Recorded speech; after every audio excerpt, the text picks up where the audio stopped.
Oi, Júlio. Nossa, eu estava aqui pensando...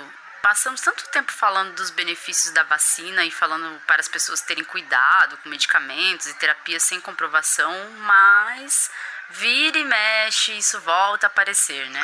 Pois é, Letícia. Parece aquele mito do Sísifo, que foi condenado a empurrar uma pedra montanha acima. Quando ele chegava lá no topo, a pedra rolava lá para baixo e ele tinha que começar tudo de novo. Sim, isso traz muitos riscos. Que tal falarmos sobre isso com os nossos ouvintes, hein? Ótima ideia. Vamos lá? Escuta a ciência. Olá, eu sou Letícia Sarturi, mestre em imunologia e doutora em biociências e fisiopatologia. Olá, eu sou Júlio Ponce, mestre em fisiopatologia experimental e doutor em epidemiologia, e nesse episódio vamos falar sobre a, entre aspas, medicina alternativa. Depois de 6 anos, nós somos autorizados a dar o curso de iniciação à terapia quântica Atlantis. Para com essa porra aí, meu irmão! Não é alternativa de indie, de música fora do mainstream, não. A arte não presta mais porque eu cheguei aqui 8 horas da manhã e eles não vieram falar com a gente. Não vou perdoar, vou xingar no Twitter hoje, muito. Que tristeza. São aqueles tratamentos que, apesar de muito populares, não têm lastros em evidência. Antes de prosseguir, um aviso aos colegas cientistas que estão nos escutando. A discussão aqui, para esse episódio, é simplificada. Nós sabemos que em ciência não se prova nada, se angariam evidências a favor ou se afasta a hipótese nula. Ou seja, se rejeita a ideia de que o medicamento não tem efeito quando vemos um efeito mensurável grande o suficiente. Não é para ser uma discussão epistemológica. Ah, agora eu entendi! O que queremos trazer aqui é uma discussão sobre a ótica de intervenção em saúde. Termos uma intervenção mensurável, controlada e segura e um resultado mensurável também. Mas vamos lá. Essa semana que passou, um jornal de grande circulação publicou sobre constelação familiar, uma abordagem terapêutica em que o paciente é acompanhado de pessoas que, por alguma conexão cósmica, vibração quântica, ligação com os antepassados, sei lá, se conectariam com a essência dos parentes e ajudariam a pessoa a se curar dos males que lhe aflige. Ixi, onda essa, meu irmão? Essa abordagem, que na superfície pode parecer uma terapia válida, não tem lastro científico. E pior, tem relatos sérios de machismo, homofobia, visões retrógradas. No caso de incesto, por exemplo, a teoria diz que a culpa é da esposa, que ao não satisfazer o marido, ofereceria os filhos para conter seus desejos sexuais. Um absurdo, né? Pois é.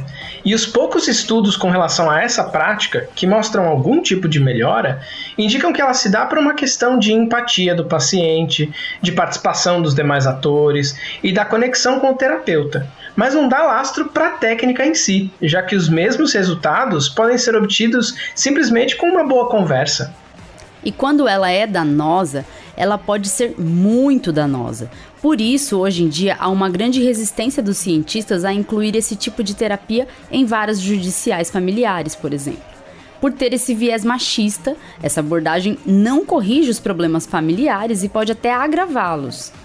E não é só ela que sofre desse mesmo mal. A inclusão de algumas PICs, que são as práticas integrativas e complementares no SUS, sofreu bastante crítica e ainda sofre justamente pela falta de lastro em evidências de eficácia. E veja bem, caro ouvinte, não é que tudo que não venha em forma de pílula seja ruim. Alguns fitoterápicos, medicamentos oriundos de plantas, através de extratos, tinturas ou as ervas secas, são muito bem estudados e eficazes. Passiflora, por exemplo, o maracujá vermelho, age como um ansiolítico leve e pode ajudar em casos não graves de insônia em comparação a um placebo, que é uma pílula sem princípio ativo, basicamente. O placebo é usado para que a única diferença na avaliação seja o que queremos estudar. Atos como receber atenção do médico, ingerir uma pílula, mesmo que sem ingrediente ativo, e seguir um tratamento diário podem ter esse efeito basal de melhora. Mas como já falamos, antes de serem aprovados, os medicamentos passam pelo crivo de avaliação, mostram eficácia e, não menos importante, segurança. Isso porque qualquer intervenção tem que, além de mostrar que funciona melhor do que o placebo, a tal eficácia, deve mostrar também que é segura, ou seja, que não causa dano. Ah, mas eu tomei e comigo funcionou. Você já deve ter ouvido isso de alguém, né? Isso é evidência anedótica. A gente acredita que você tomou, por exemplo, homeopatia. E a gente também acredita que você melhorou dos sintomas que tinha. Mas com um único caso, é difícil dizer que você melhorou dos sintomas por causa do que tomou. É como uma superstição, sabe? Toda vez que eu uso minha camisa da seleção de 62, o Brasil toma gol de escanteio. E lá vem mais! Olha a bola tocada, virou passeio! Gol da Alemanha! Isso é uma correlação e anedótica, se for pela minha percepção e não pelas estatísticas oficiais do time. Mas dizer que minha camisa mandou vibrações quânticas pelo tempo e espaço que fizeram a bola desviar e entrar na rede, bem, não faz sentido, né? E é para resolver esse dilema, melhorei porque iria melhorar de qualquer jeito, ou porque mudei minha dieta, ou algum outro fator, ou foi aquela pílula que eu tomei? Que um dos meios mais recomendados para testar é fazer um RCT, um Randomized Control Trial, ou um estudo clínico randomizado e controlado. Em linhas simples, pego minha população tentando equilibrar bem sexo, idade, renda, etc., para que os fatores externos sejam iguais, e sorteio quem vai tomar o medicamento e quem vai tomar o placebo, mantendo essa distribuição dentro dos dois grupos. As diferenças que eu observar no resultado, se tudo mais for igual, me dão a possibilidade de atribuir, muitas vezes com mais estudos para reforçar e corroborar, a intervenção, seja ela meu medicamento, minha vacina, minha terapia, etc. E muitas das práticas da chamada medicina alternativa já foram submetidas a esse método. Mantenho tudo estritamente igual. Para um eu dou homeopatia, bolinhas de açúcar contendo uma diluição muito diluída de algum princípio ativo, a ponto de ser indetectável, e para o outro, placebo, só a bolinha de açúcar. E os resultados são consistentemente negativos, não mostram eficácia. Ou seja, quem toma placebo melhora um pouco, quem toma homeopatia também. E os efeitos não são diferenciáveis, ou seja, não há benefício mensurável em tomar aquela fórmula em relação a não fazer nada, ou tomar uma bolinha de açúcar qualquer, no caso. Nem que não tem, nem que tem. Você sabe a importância de calar a boca? Por conta disso, em 2010, o NHS, tipo o SUS britânico, emitiu um relatório mostrando a ausência de evidência de benefício da homeopatia e a excluiu como terapia recomendada e financiada pelo serviço no país inteiro. No Brasil, ainda há essa especialidade registrada, mas isso vem dos anos 80. Seria bacana se acompanhassem o avanço das evidências contrárias, mas infelizmente essa hora ainda não chegou. Ah, mas não tem efeito, mas também não faz mal. Esse é um argumento recorrente. A questão é que, se alguém abandona o tratamento usual com eficácia comprovada para usar uma técnica que não tem efeito, o mal pode ser o progresso e a piora da doença, sem contar que esses medicamentos não são nada baratos. E esse é outro ponto. Quem defende a homeopatia muitas vezes diz que não quer dar dinheiro para as grandes farmacêuticas, que os capitalistas não querem nossa cura, que eles têm interesses escusos. Mas veja bem, temos muitas críticas à indústria farmacêutica que tem responsabilidade, por exemplo, pela crise dos opioides nos Estados Unidos, e realizou muitos experimentos sem a preocupação com a ética no passado. Mas isso não elimina o fato de que, sem os medicamentos que elas fornecem, nossa saúde não teria alternativa e morreríamos muito mais cedo de problemas tratáveis, como infecções bacterianas, por exemplo. E se engana quem acha que a homeopatia não gera lucro. Em 2021, estima-se que a indústria movimentou 10 bilhões. Claro, foi abaixo dos 2 trilhões da indústria farmacêutica, mas estamos falando de comparação de uma indústria de nicho, que em alguns países sequer tem apoio institucional dos sistemas de saúde, com uma indústria presente em qualquer sala de emergência e com eficácia assegurada.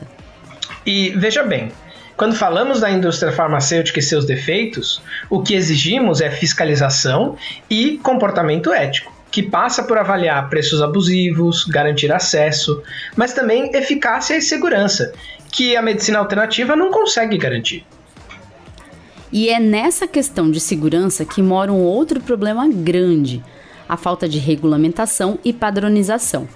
Estudos com a aplicação da Ayurveda, uma abordagem com origem na Índia, que acredita que temos 3 energias chamadas de doshas, que quando desequilibradas causam doenças e aplicam misturas herbais para reequilibrá-las, mostraram que a aplicação sem rastreio de origem fez com que muitos pacientes desenvolvessem hepatotoxicidade, lesões no fígado, ou que se intoxicassem com chumbo e arsênico presente em pequenas quantidades nas plantas, mas que podem sofrer acúmulo com o uso continuado.